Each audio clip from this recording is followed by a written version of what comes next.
शुरू करते हैं टॉपिक पालनपुर गांव की कहानी, स्टोरी ऑफ पालनपुर विलेज। बच्चों, अर्थशास्त्र की शुरुआत आपके लिए एक गांव की कहानी से शुरू की गई है। और ये पालनपुर जो गांव है ये काल्पनिक गांव ले लिया गया है, लेकिन गांव सभी एक जैसे होते हैं। वो कोई सा भी गांव हो, सभी भारत में जितने भी गांव हैं, सभी गांवों की जो एक्टिविटी हैं, क्रियाकलाप हैं, वो सब एक जैसे हैं।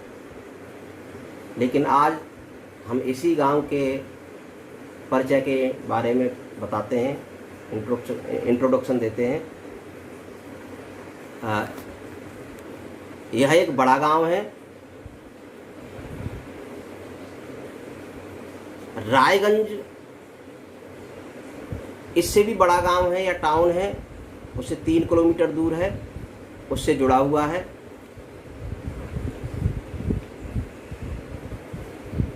हर मौसम में, हर मौसम का मतलब यहाँ गर्मी, सर्दी, बरसात।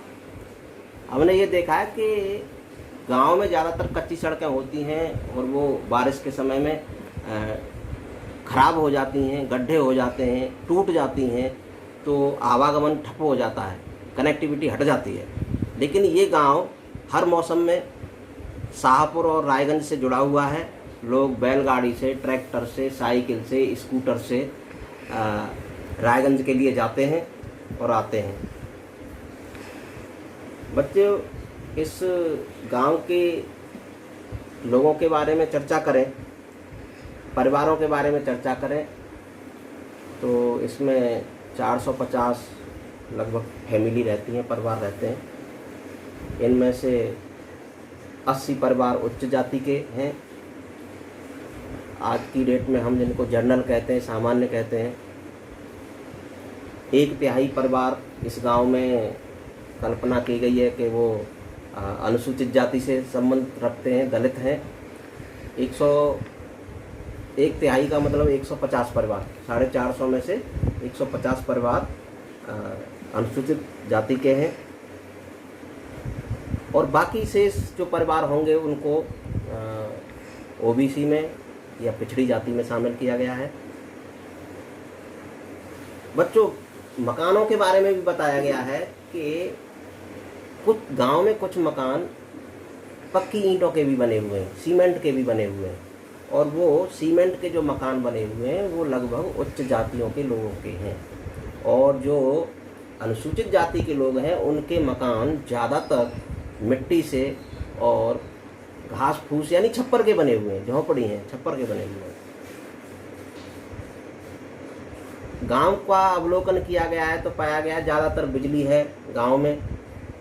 गांव में जो लोग खेती करते हैं उनके लिए नलकूप हैं बिजली के, सिंचाई के।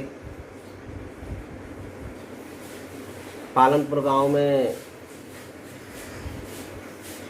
2 विद्यालय भी हैं, प्राइमरी विद्यालय भी है और हाई स्कूल का भी विद्यालय है। एक पीएचसी भी है, प्राथमिक स्वास्थ्य केंद्र भी है, जहाँ लोग अपना इलाज कराते हैं। तो इन सभी बातों से हमें लगता है कि गांव में लोगों की सुविधाएं मौजूद हैं जो लोगों को चाहिए। बच्चों, बात आती है इस गांव के लोगों की एक्टिविटी की, क्रियाओं की। ये करते क्या हैं, क्या क्या कार्य करते हैं। तो हमें पता है कि गांव में अधिकतर लोग खेती का काम करते हैं, कृषि का काम करते हैं, फार्मर हैं, फार्मिंग का काम करते हैं। लेकिन क्या 450 परिवार जो रहते हैं क्या खेती का ही काम करते हैं? ऐसा नहीं है। उनमें से कुछ खेती का काम न करके जैसे छोटी एक दुकान चलाते हैं। कोई शहर से पढ़ कर के आया है, डॉक्टरी का कोर्स करके आया है, नर्सिंग का कोर्स करके आया है, तो उसने छोटी डॉक्टर की दुकान भी खोल रखी है। किसी ने फोरमैन है कोई, वो बाइक रिपेयर करता है, ट्रैक्टर रिपेयर करता है, पंचर जोड़ने का भी काम है। कुछ लोगों ने अपने परिवहन के साधन भी बना रखे हैं, जैसे टेम्पो खरीद लिया, किसी ने तांगा खरीद लिया, वो रायपुर या शाहपुर के लिए सवारी ढोता है और पैसे कमाता है। तो कुछ परिवार इस प्रकार की क्रियाएं भी करते हैं। तो बच्चों, इनको हम गैर कृषि क्रियाएं कहते हैं, नॉन एग्रीकल्चर एक्टिविटी कहते हैं, क्योंकि ये खेती की क्रियाएं नहीं है। और कुछ परिवार खेती का काम करते हैं, खेतों में काम करते हैं, कुछ किसान हैं और कुछ वहाँ पर श्रमिकों के रूप में काम करते हैं। तो बच्चों, ये तो आज का रहा आपका पालनपुर गांव का परिचय, इंट्रोडक्शन। कल अगले वीडियो में हम शुरुआत करेंगे उत्पादन का संगठन, ऑर्गेनाइजेशन ऑफ प्रोडक्शन, कि जो उत्पादन किया जाता है वो किस तरीके से संगठित होता है, ऑर्गेनाइज्ड होता है, कैसे किया जाता है, अगले वीडियो में। Thank you.